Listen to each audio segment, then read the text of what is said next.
राज्यात व देशात इंडिया आघाडीला चांगल्या जागा मिळाल्या आहेत।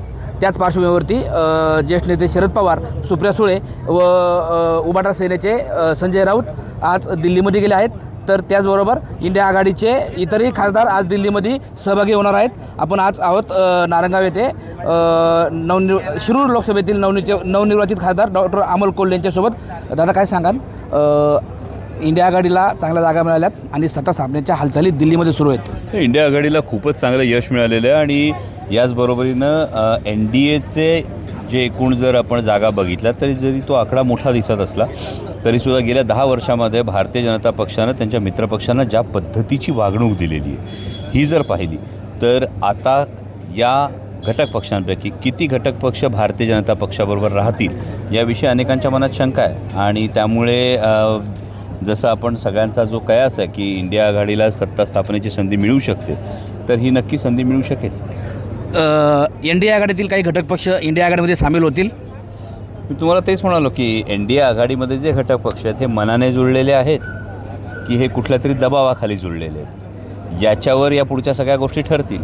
त्यामुळे भारतीय जनता पक्षाच्या आपण एक कोणत्याही नेत्याला जर विचारलं की हे मनाने जुळलेले पक्ष आहेत की हे कुठल्या तरी दबावाने सेंट्रल, जसं एक चर्चा कायम होती सेंट्रल एजन्सीच्या दबावामुळे काही पक्ष जुळलेत, जर असे काही पक्ष जुळलेले असतील तर नक्कीच त्यांना स्वतंत्र होण्याची ही संधी आहे।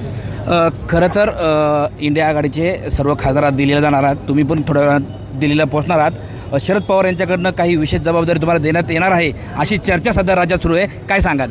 हे बघा, आदरणीय पवारसाहेब हे देश पातळीवर गेल्यानंतर या संपूर्ण इंडिया आघाडीचं मॅग्नेट आहेत। आदरणीय पवारसाहेबांच्या इतक्या प्रगाढ राजकीय अनुभवाविषयी प्रत्येक राजकीय व्यक्तीला, प्रत्येक राजकीय नेत्याला प्रचंड आदर आहे आणि त्यामुळे आपलं एक सोपं म्हणणं आहे की साहेब सांगतील ते धोरण आणि बांधतील ते तोरण।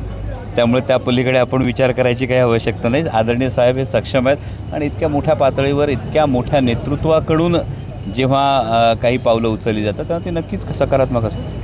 खरं तर सर्व एक्झिट पोलचा अंदाज चुकवत इंडिया आघाडीने देशात चांगल्या जागा मिळवल्यात। महाराष्ट्राचा विचार केला तर महाराष्ट्रामध्ये इंडिया आघाडीला अत्यंत चांगलं यश मिळालं आहे आणि त्याच तुलनेमध्ये NDA आघाडीला कमी जागांवरती समाधान मानायला लागले।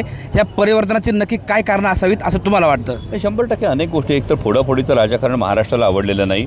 महाराष्ट्रातली स्वाभिमानी जनता ही तत्त्व, मूल्य, निष्ठा यांच्या पाठीमागे ठामपणे उभी राहिलेली आहे आणि हे होत असताना शेतकऱ्यांचे प्रश्न असतील, कष्टकऱ्यांचे प्रश्न असतील, महागाईचा, बेरोजगारीचा प्रश्न असेल, महाराष्ट्रातून दररोज जाणारे उद्योगधंदे असतील, या सगळ्या गोष्टी मायबाप जनता उघड्या डोळ्यांनी बघत होती आणि जनतेनं मतदानातून याचं योग्य उत्तर दिलं।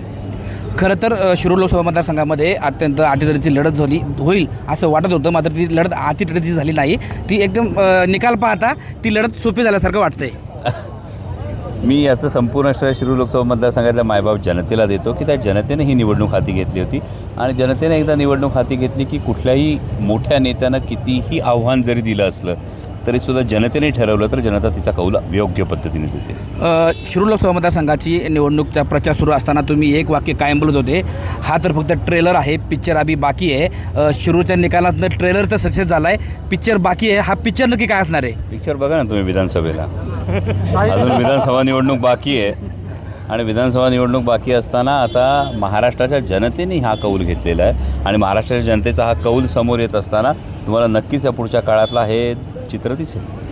लोकसभा निवडणूक हा फक्त एक ट्रेलर होता, विधानसभा निवडणूक हा पिक्चर असेल आणि विधानसभा निवडणुकीचा पिक्चर हा नक्की हिट ठरेल असं मत या ठिकाणी खासदार डॉक्टर अमोल कोल्हे यांनी व्यक्त केलं आहे। टाइम्स नाऊ मराठीसाठी सचिन तोडकर, नारायणगाव।